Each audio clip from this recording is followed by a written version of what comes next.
اگر ہم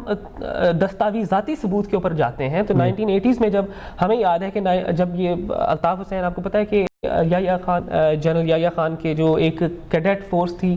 بطور طالب علم جو ہے، یہ اب دیکھیں یہ وہ شخص ہے جو پاکستان میں پیدا ہوا اور اپنے آپ کو مہاجر کے نعرے پہ اس نے ایک ایسی تنظیم بنائی. کس وقت بنائی؟ جب مشرقی پاکستان سے سیپریٹ ہو رہا تھا. تو اس کے جب واپس آیا، آپ کو پتہ ہے کہ ایک کنونشن تھی، نورمل پاکستان کی کنونشن تھی 1971 کے بعد، کہ جس کے بعد تمام وہ جنہوں نے مشرقی پاکستان میں سرو کیا ان کیڈٹس کو پاکستانی گورنمنٹ نے یہ اناؤنس کیا کہ آپ سب آ کے رجسٹر ہوں اور ایز اے سپاہی اپنے آپ کو پاکستان آرمی میں رجسٹر کروائیں. اس شخص نے نہیں کروایا، لیکن اس وقت جو ہے وہ کیا اس نے ایک سلوگن چلایا کہ مجھے ایک مہاجر کے طور پہ ایکسیپٹ نہیں کیا گیا. ارے بھائی عجیب بات کرتے ہو تم. ہمارے ایک پاکستان کی اعلیٰ قیادت کے چیف جو ہیں وہ ایک مہاجر ہیں اور آپ کہتے ہیں کہ آپ کو وہاں پر ایک سپاہی نہیں ایکسیپٹ کیا گیا. اور بہرحال وہ تھے محرکہ جن کی وجہ سے انہوں نے سب سے پہلے وہاں پر اردو مہاجر کا نعرہ لگایا. ٹھیک، پورا ایک بہت فاسٹ فارورڈ کر کے 80s پہ پہنچتے ہیں. تو 80s میں ان کا سفر جو ہے وہ اتنا ہو گیا کہ یہ اب پہلی دفعہ جب حیدرآباد میں جا کے ایک بڑا جوشیلا دیتے ہیں تو اس کے بعد آپ یہ دیکھیے کہ کیا اس میں انہوں نے پاکستان کے خلاف بات کی؟ نہیں. اس وقت کیا بات کی انہوں نے؟ مہاجر موومنٹ کی بات کی. اس وقت انہوں نے مہاجروں کے حقوق کی بات کی. میں اس کو پولیٹیکل سائنسز کے بھی پوائنٹ آف ویو سے تھوڑا سا ڈسکس کروں گا. لیکن جب 1988 میں، اب یہ میرا سوال ہوگا پاکستان مسلم لیگ نواز سے، آپ دیکھتے ہیں کہ ہم نے نیشنل پارلیمنٹ میں متحدہ قومی موومنٹ کو آپ نے ایک بہت بڑی پارٹی کے طور پہ ایکسیپٹ کیا. آپ نے تقریباً میرے خیال ہے 20 سیٹیں جو ہیں وہ نیشنل اسمبلی میں سندھ کی طرف سے ریپرزنٹیشن کرتے ہوئے MQM کی دیں. بہت اچھا جمہوری عمل تھا، سب نے ویلکم کیا. لیکن اس کے بعد نواز شریف نے متحدہ قومی موومنٹ، اس وقت اس کا نام متحدہ قومی موومنٹ نہیں تھا لیکن میں وہ نام نہیں لوں گا، اسلامی جمہوری اتحاد IJI جو نواز شریف کی پہلی پہچان ہے، اس کے تحت ایک سیکرٹ پیکٹ کیا. اور وہ پیکٹ جب نواز شریف کی حکومت آ جاتی ہے اس کے بعد کوئی بات سرفیس نہیں ہوتی ہے. آج ہمیں یہ بات کا فیصلہ کرنا پڑے گا کہ اس وقت سے لے کر آج تک الطاف حسین کی پشت پناہی کون کر رہا تھا MQM میں. اب آپ ایک اور سوال ہے ان تمام میں خالی آج کل کی وہ تو پچھلی ہسٹری کافی لوگوں کو پتہ بھی ہے،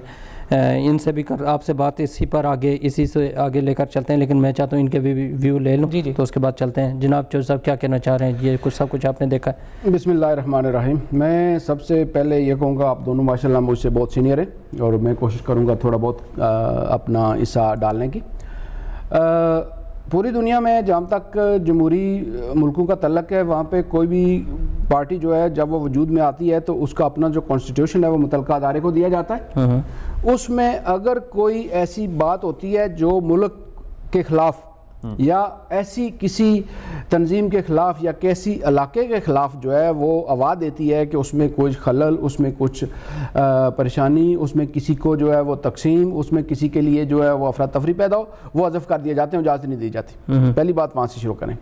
دوسری بات، جو پارٹی کے منشور ہوتے ہیں وہ اس میں جو ہے وہ صدر، ایک پارٹی جو بنائی جاتی ہے صدر، اور جیسے ہمارا منسٹر بھی ہے اور صدر بھی ہے، اور اس کے پیچھے جو لابی جب یہ بیٹھتے ہیں کام کرتے ہیں جیسے چیف آف آرمی سٹاف ہے، لیکن پیچھے جو ہے joint chief of army staff ہے، وہ ان کا chairman joint chief of staff ہے، وہ کنٹرول کرتے ہیں. ایسے ہمارا پرائم منسٹر ہے، سامنے ایک چہرہ ہوتا ہے اور پیچھے کام کرنے والے ہوتے ہیں. وہ باڈی جو ہے وہ پیچھے بیٹھی ہوتی ہے، وہ یس نو اور ہر چیز پہ نظر رکھتی ہے، وہ اسکیننگ کرتی ہے. جہاں تک ہمارے ملک کا تعلق ہے، میں تو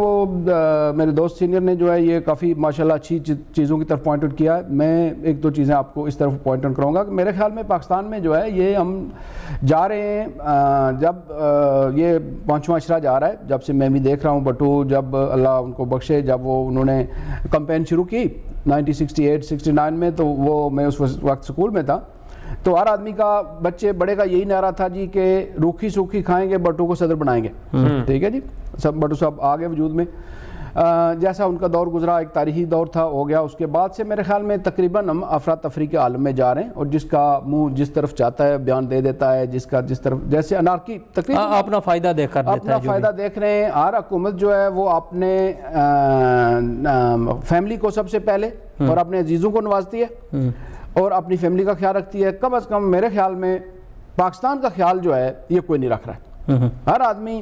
جو جیسے انہوں نے پہلے فرمایا نا، وہ فرمایا کہ وہ ان کا سیکرٹ پیکٹ تھا نواز شریف کا ایم کیو ایم کے ساتھ، تو وہ سیکرٹ پیکٹ یہی تھا کہ مجھے دن لگانے دو، میں تمہارے ساتھ ہوں، تم میرے خلاف نہ بولو،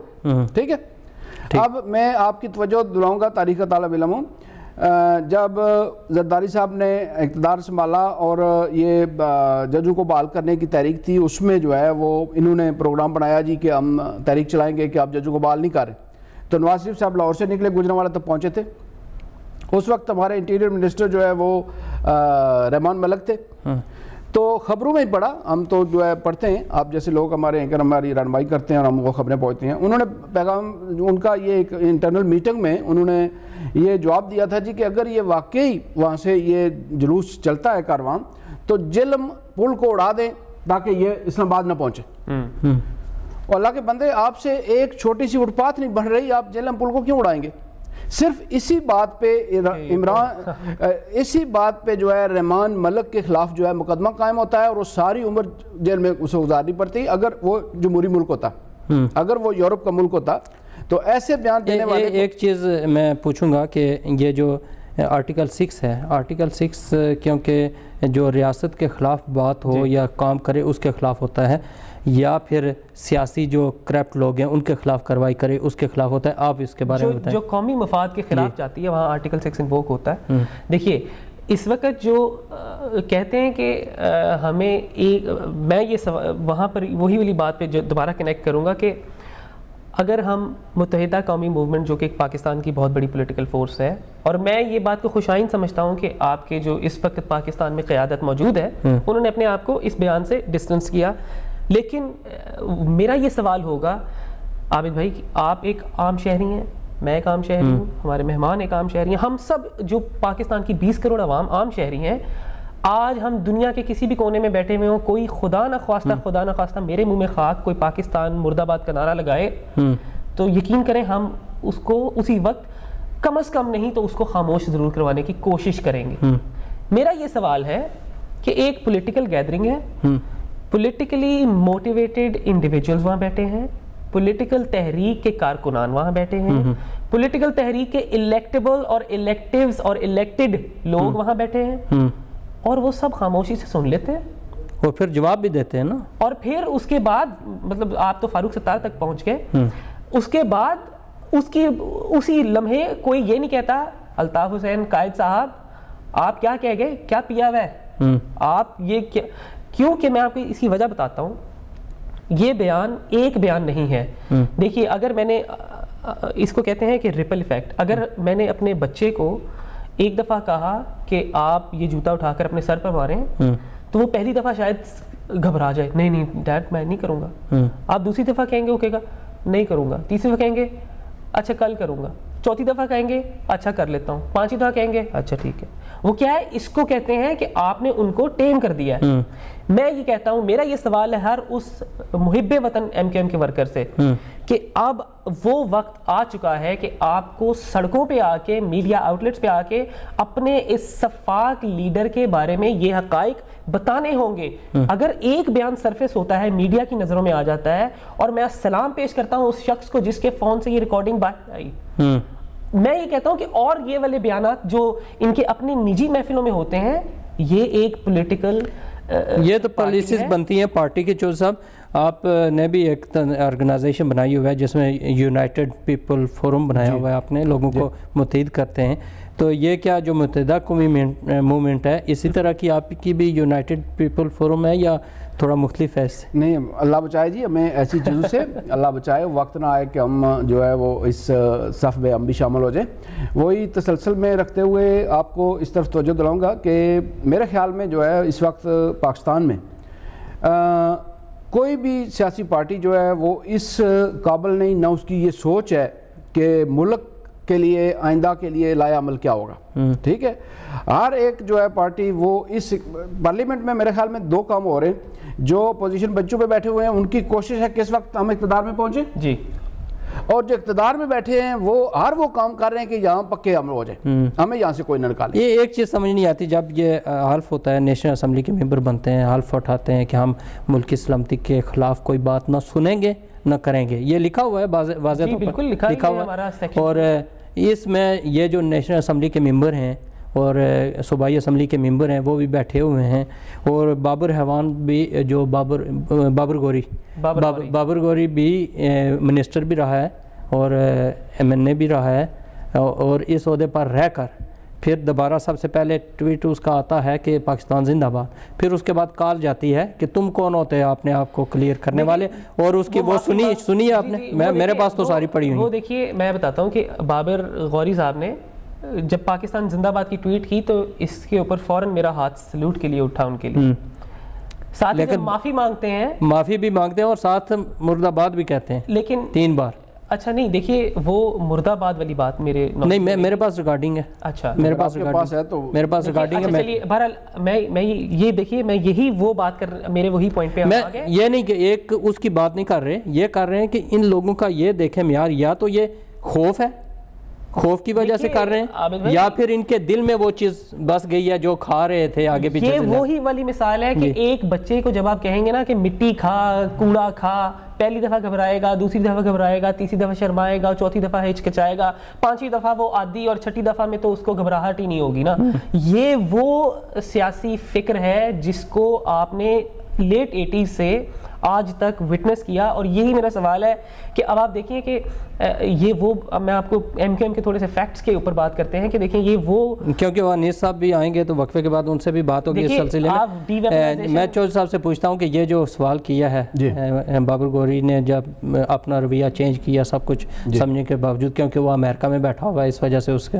یہ تھا کہ ادھر سے تو خطرہ ہے ادھر سے ابھی نہیں ہے، بعد میں جا کر انہیں کہوں گا نہیں میں تو ہوں محب وطن، ویسے اپنی جان بچانے کے لیے، کیا اسی طرح ہونا چاہیے؟ جیسے آپ نے فرمایا جی کہ ڈر ہے یا لالچ ہے، نہ بھولیں کہ جب سے دنیا وجود میں آئی ہے 2 وجہ سے کام ہو رہے ہیں، پچھلی دفعہ میں نے آپ کو یہ بتایا تھا، یا ڈر یا لالچ۔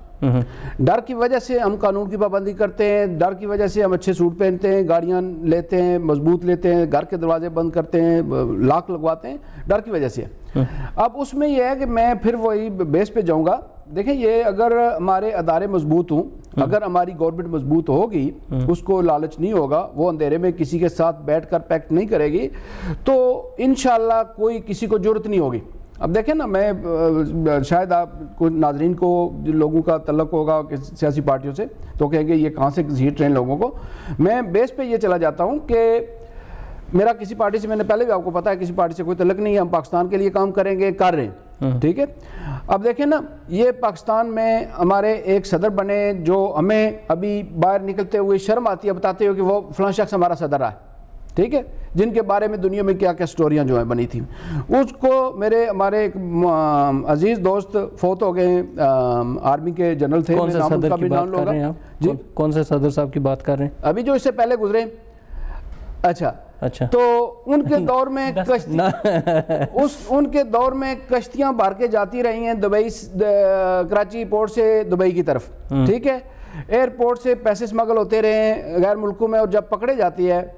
ریحان علی پکڑی جاتی ہے، تو سابق